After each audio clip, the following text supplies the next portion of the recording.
ఎన్నికలు ఇచ్చిన సూపర్ 6 హామీలను సూపర్ హిట్ చేసి మాట నిలబెట్టుకున్నామన్నారు ఏపీ సీఎం చంద్రబాబు. తమది జవాబుదారీతనం, బాధ్యత కలిగిన ప్రభుత్వం అన్నారు. సూపర్ 6 సూపర్ హిట్ పేరిట కూటమి పార్టీల ఆధ్వర్యంలో అనంతపురంలో నిర్వహించిన బహిరంగ సభలో సీఎం చంద్రబాబు పాల్గొన్నారు. అభివృద్ధి, సంక్షేమం కోసం కూటమి ప్రభుత్వం తీసుకువచ్చిన కార్యక్రమాలను వివరించారు. అలాగే రాబోయే రోజుల్లో ఏ విధంగా ముందుకు వెళ్తామనే అంశాలను సభ వేదికగా ప్రస్తావించారు. ఇక వైసీపీ నేతల టార్గెట్గా విమర్శలు సంధించారు చంద్రబాబు. అసెంబ్లీకి రాని వ్యక్తులు రాజకీయాలకు అర్హులా అని ప్రశ్నించారు. అసెంబ్లీకి రాకుండా రప్పా అంటే చూస్తూ ఊరుకునే ప్రసక్తే లేదన్నారు చంద్రబాబు. అనేక సవాళ్లను అధిగమించాం. ఒక్కొక్క అడుగు ముందుకేస్తూ పరిపాలన ఘాట్ని పెట్టే ప్రయత్నం చేస్తున్నాం. నిర్వీర్యమైన వ్యవస్థల సరిదిద్ది మాట ప్రకారం అన్ని పథకాలు మారుస్తున్నాం.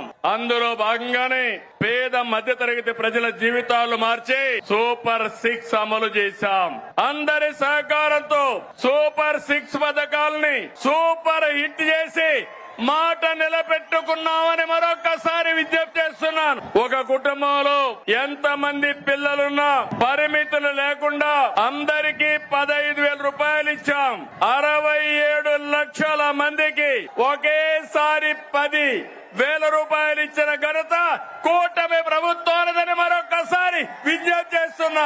నా కళ్ళతో చూశాను. ఒక తల్లి వచ్చి నాకు 7 మంది పిల్లలున్నారు, 7 మందికి 15,000 ఇచ్చారంటే దానికంటే సంతోషం ఏముంటుంది తమ్ముళ్ళు? మీరే చెప్పమని అడుగుతున్నా. ఇది 10,000 కోట్ల పథకం కాదు. మీ బిడ్డల బంగారు భవిష్యత్తుకు ప్రభుత్వం పెడుతున్నటువంటి పెట్టుబడి అని చెప్పి కూడా నేను మీకు తెలియజేస్తున్నా. తల్లుల నమ్మకాన్ని నిలబెట్టాం కాబట్టి తల్లికి వందనం ఏంటి తమ్ముళ్ళు? సూపర్ హిట్ అవునా కాదా? రైతుల్ని కోరుతున్నాం, మీరు కూడా ఎంత యూరియా కావాలనో అంతే వాడండి. అప్పుడు మనకి ఇబ్బందులుండవు. కేంద్రం మొన్నైతే నేను ఫోన్ చేసి అడిగితే వెంటనే 7 రేకులు ఇచ్చారు. భవిష్యత్తులో కూడా అవసరం మేరకు ఎరువు తెప్పిస్తామని చెప్పి కూడా నేను మీకు తెలియజేస్తున్నా. కూటమి ప్రభుత్వం అందరి ప్రభుత్వం, అన్ని వర్గాల ప్రభుత్వం. ఇప్పుడే నేను స్త్రీ శక్తి ఇచ్చాను.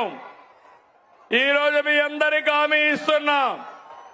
దసరా రోజున ఆటో డ్రైవర్లందరికీ వాహన మిత్ర కింద 15,000 రూపాయలు ఆర్థిక సహాయం చేస్తామని అనౌన్స్ చేస్తున్నాను.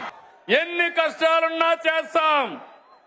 వాహన మిత్ర కింద సంవత్సరానికి ఆటో డ్రైవర్లకి 15,000 ఇస్తామని మీ అందరికీ హామీ ఇస్తున్నా.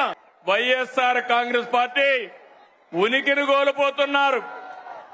అందుకే ఫేక్ రాజకీయాలతో ప్రజల్ని మోసం చేయాలని చూస్తున్నారు. ప్రభుత్వ కార్యక్రమాల్ని అడ్డుకోవాలని ప్రయత్నం చేస్తున్నారు. అసెంబ్లీకి రాకుండా పార్టీ ఆఫీసులు మూసుకొని సోషల్ మీడియా ఆఫీసులు పెట్టారు. సిద్ధమని ఎగిరిపడ్డారు.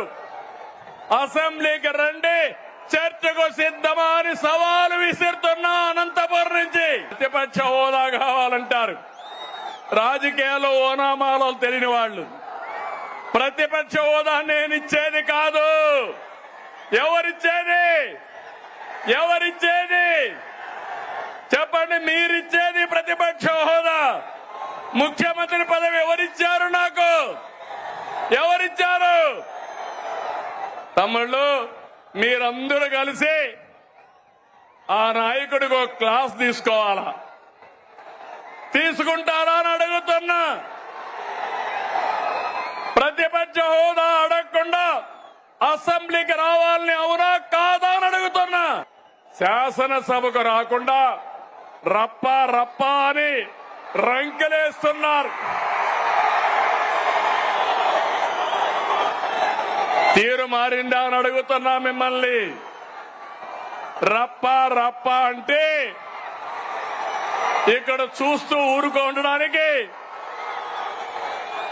ఇక్కడ ఉండేది CBN పవన్ కళ్యాణ్.